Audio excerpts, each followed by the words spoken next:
send those to me in the Discord and see your video featured at the end of mine. Oh, and one more thing. Did you know you could change your car after you've qualified and still keep your same starting position?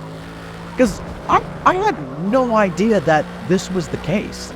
So I was here on Kylami qualifying. I did a 45.9 in the Mercedes here, and it's a decent lap at night. So I switch into the V8 supercar because there's a pretty big gap between me and the rest of the field, and I kind of want to have some fun. I don't want to wait another 20 minutes for a race and sit through practice. I just want to race. So what are we going to do? We're going to hop into the V8 supercar because I'm me, and that's what we're going to do. So we're going to go ahead and get this race started. This video's got everything you'd pretty much expect from me except screwing up a pit stop. So let's get into the video and watch the race. All right, let's go. 3, 2, 1, and we are off, and we are going to bog on the start because we are in the V8 supercar, and this thing just doesn't want to be fun to race with, but we're going to make it work. So we're battling here this Mercedes right away. We got the straight line speed advantage, so we'll see what kind of moves we can make. This Audi's being super aggressive at the start. Man, it'd be nice to beat an Audi in a V8 supercar. That's going to be a good feeling. We get a little bit of a bump there, but we're going to go ahead and put our heads down and try and chase down this Ferrari. Hopefully, oh gosh, there's a little dive bomb there. Not unexpected. Audis just assume they deserve every place, so they just stick their nose where they don't belong. But let's get to it. Get through this corner. Hopefully the Audi doesn't ram us again. And we're going to try and make a move on this Ferrari. Oh, we get a nice little bump. And that's where the biggest problem on this V8 supercar comes in. This thing is not very good through the corners. So when you get the aero wash, it makes it even worse through the corners. So I'm sitting here trying to get the power down in this car, and I cannot make it work because all I'm doing is just hitting the TCS. And if you want to try the car without TCS, be my guest, you will just spin the tires for days. So there we go, an Audi driver sticking his nose where it doesn't really belong. Mercedes going ahead and just shove the mess through. They take the positions, but you know, with a nice little bit of chaos. So even though we are faster than these other cars, they're able to just race around us so much better because this thing is not meant to race against these types of cars. I always say I like to have a car that has the straight line speed advantage, but this car, it just doesn't have enough to make it warranted. But we're going to try and make a move around this Ferrari, and he's just going to give us another little bump. It's one of the cleanest races I've had, guys. So definitely one of the cleanest races and cleanest lobbies I had in Forza. Just because the numbers aren't there doesn't mean this isn't a true Forza lobby. Even with 10 players, we can still get enough chaos. So we're going to try and run away from this Ferrari a little bit. All we have to do is just make it through one corner without him hitting us, and we can probably pull away and get out of that aero wash. So there we go. We're ahead of 1.2 after one turn.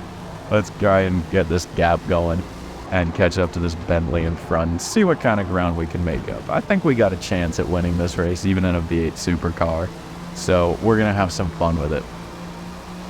So this car is a challenge. And if you ever want to give yourself a proper multiplayer challenge, give this car a go. Because I started at the front here after qualifying in the Mercedes. I think I could have still qualified on pole with this car, but I didn't know that you could switch your cars, which opens up a lot of possibilities of starting some potato cars at the front. But with this V8 supercar, it's just so difficult to race with the other cars because the second anyone gets behind you, they're so much faster in the brake zones, they're just going to end up hitting you. And then when they hit you, they end up hitting you most of the part either on the exit or corner exit. When they're hitting you there, you can't put the power down, so you lose your advantage you had. Also, this car doesn't like to take that corner flat out very well, and if you make any mistakes on the entry, you end up going into the grass like I do a couple times this race. So with the tire strategy, we're going to go medium. I'm going to be pitting at the end of the 5th lap, take the worn tire lap a little bit earlier than the other cars. So that's the strategy I tend to go for, and it works out most of the time.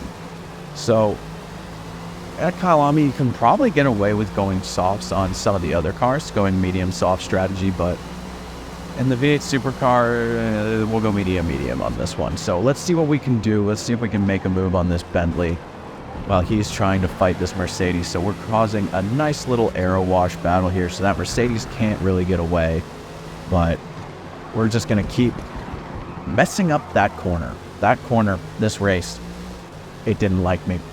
It did not like me a lot. I crashed. No, this crash is a hard word. I went off there and lost time probably every single lap of this race. The second you hit those curbs, which doesn't make a lot of sense to me with this being a V8 supercar and driving on street circuits with, you know, curbs. So you'd think this car could take it a little bit better, kind of like the Mercedes does. You kind of just monster truck the Mercedes over these curbs on this track. But the V8 supercar just does not work at all. It just gets super loose. There's just not enough rear end grip to really maintain with these other cars. It would need to lose another 100 pounds and not suck over the curbs, which it sucks that it does, because this car is pretty fun to drive. It's just tough to race. You get bullied a lot. And if you saw my other video on the V8 supercar, the V8 supercar experience video, that really goes into detail with how difficult it was to drive this car in a full lobby in the mid-pack. It is the most chaotic thing. The only chance you have is making sure no one's behind you and having a nice unobstructed run onto the straightaway. If I had someone behind me, I probably would have gotten a little bit loose and I wouldn't have gotten a good run. But because I didn't have anyone behind me, I'm able to just put the power down, motor through, get on by. But what's going to happen when we get into the corner? I'm going to lose all of the grip again, and it's going to be a very difficult process for me to try and get away. There's that bump. Now I have no grip. I can't get the power down and use the advantage the car has on the straights because I'm getting smacked in the back. So here we're going to take a compromised line, and we still don't have a lot of grip, but we're able to hit 7/10. We're going to get away now. So we're going to put this power down and we are going to drive away as fast as we can from these guys until we can get to that pit stop. And then hopefully we'll have a big enough gap that we don't have to worry about it from there. Let's watch now as the YouTuber in his unnatural habitat attempts to make his pit stop without making a mistake. He is very uncomfortable with the pit stop. And now he comes in. He slows down, he selects the no fuel option, and no mistakes were made. In a rare occurrence, we see a creature in its unnatural habitat, coexisting with others and making its way through. Alrighty guys, mission accomplished. We made a pit stop without making a mistake that is completely uncharacteristic of me. So we got the track positioning. All we got to do is just bring this thing home all the way to the end.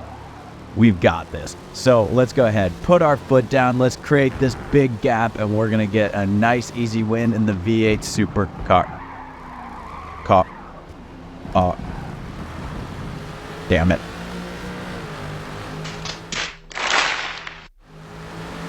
We messed it up. All right. Head down again, boys. Let's go. Time to get back at it. We made a stupid mistake, and now we got to fight our way back by this Mercedes. Again, we got a little Aston Martin here kind of involving itself in the battle. He hasn't made a pit stop yet. He was a little aggressive there and goes flying off the track. You love to see it when someone makes a bit of a close move and goes flying off that track. So let's put our head down. Let's see if we can catch up to this Mercedes again and work our way by. Why do we have to work our way by? Well, sometimes I'm just not very good at this game. That's just being honest. And that was one of those moments where I'd continually hit the same curve over and over again. So, are we going to make any improvements the next lap around? Probably not. But we'll try our best anyways. So let's see if we can make a move on this Mercedes. We get a much better run. I think overall, if we were in the same car, we'd definitely be able to beat this guy. But in the V8 supercar, the pace is a little bit closer. I think we still have the overall lap time advantage on him as I completely ruined that corner. Let's see if we can maybe make a move down into turn one. We get a much better entrance, but we get a horrible exit, and he's probably going to be able to keep enough of a gap but we're going to hop in the draft immediately. We got the miles per hour on this thing. Well, it's Australian. We got the KPHs on this thing. So we make a little move on the inside. We're going to brake nice and early because, you know, it's a V8 supercar. We really don't need to push the corner exit. So we stay side by side all the way through the first section. A little bit of contact there. So we're going to smack the crap out of that yellow curb, but at least we don't hit the outside curb. But we get a nice little bit of aero wash on the exit. We get the power down. You can see he's already getting a better run on us just because we can't really put that power down. And that's where we struggle the most in this car, is with traffic. It's the same thing that the Dodge Challenger experiences while we go through this battle. That Challenger's a great car and it's really fun to drive, but whenever you get someone behind it, it's just impossible to put the power down. So right now, our only goal, get that 0.7 of a second gap, and we will be able to just get this race win. But with him still in our aero wash, we could probably be about a second a lap faster than this guy, but he's going to be able to keep staying in that little zone. As long as he's within 0.7, he's going to be slowing me down enough to give himself a chance. So we know the mission at hand. We got to just get that 0.7 gap, and we know we got this race in the bag. So we just got to keep pushing further and further away from this Mercedes. Just focus on getting good corner exits and utilize the strength that we have in the straight line speed of this car. So we got a good run through that. We're nearly into that magic little zone. And if we get a really good run out of this last corner, I think we got a chance to be able to pull away by the time we get to turn 1. And that's going to be our goal here. So we're going to zoom all the way through to turn 1.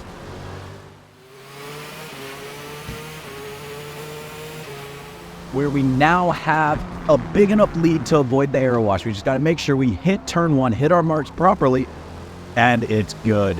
We've held it down. We have that gap. We're going to be able to pull away now, and this race should be over because we're just going to get a nice good run. We're going to be able to extend that gap a little bit here on this straightaway, and we're going to start pulling further and further away from this Mercedes, all but guaranteeing us the win. So we're going to go ahead, skip to the last lap here. We ended up getting our PB on the best lap. We finally had a couple laps where we had some clean air and we were able to really start pushing the car. And we ended up taking home the win against the new Mercedes GT3. I want to leave this with a end of video. So we are going to be watching this clip I took the other day. This one is mine. If you guys want to see your clips highlighted at the end of the video, go ahead. But right here, we have the Cadillac V-Series R, and we're going to go over this little jump at Road America. If you didn't know there was a jump at Road America, well, watch what happens when you take it. Thank you guys so much for watching, and if you liked that video, please select one of the available at the end of the screen, or please subscribe for more content. Stay tuned. We'll have our league race highlights from the endurance race on Sunday. So thank you guys again for watching, and